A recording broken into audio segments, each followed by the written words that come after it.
Bulas, sigla, ani, mag-ambisyon na. Bulas, sigla, ani, ambisyon na. Bulas, sigla, ani, ambisyon na.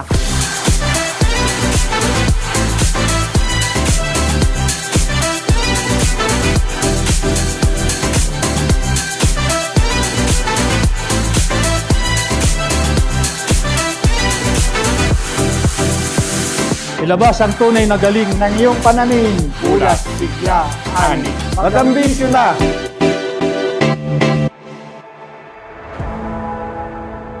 Ang pag-uusapan po natin ngayon ay yung atin pong bagong produkto na makakatulong po sa inyong pagsasaka at yung atin pong negosyo sa atin pong sakahan or sa atin pong taniman.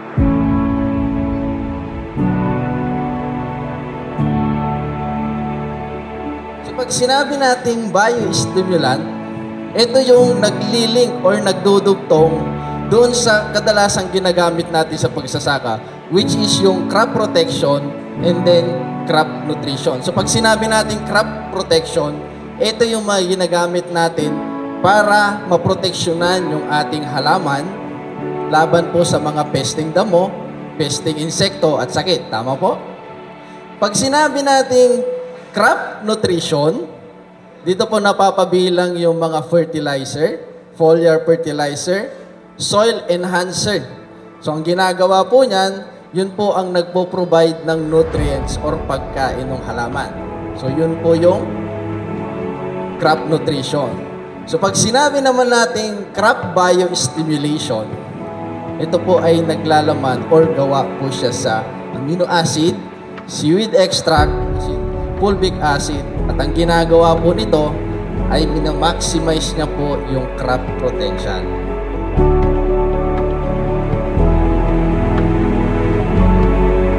Kumbaga, ang ambisyon natin, makuha yung potential na ani. At dito papasok yung biostimulant.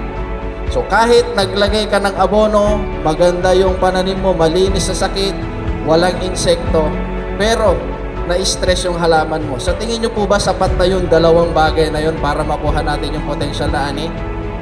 Hindi. Kaya dun po papasok yung ating biostimulant.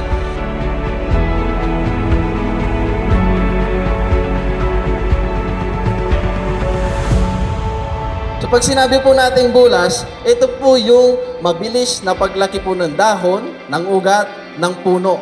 Okay? Kaya po yung pag sinabi nating bulas. Pag sinabi naman po nating sigla, ito po yung tumutukoy dun sa pangkalahatang tayo o yung itsura ng ating pananim na gulay o kaya palay.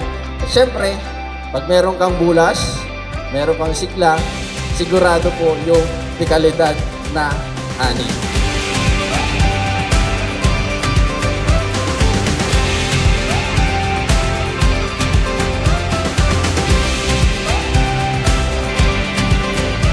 Gamit ko po yung ambisyon na yan na talagang malakas po siyang lumaki. Saka po yung ugat niya, mahaba talaga. Yung pong pinagkumpara ko, yung sa akin, yung isang pentak na hindi ko ginamitan, dininutan ko po yan, talaga pong maliliit siya. Yung pong ginamitan ko ng ambisyon, talagang maraming suwi. Mahaba ang ugat. Isang spray pa lang po yun. Pagpa po naulit yun, talagang hindi na nga po ako nakapagsabog ng pataba eh.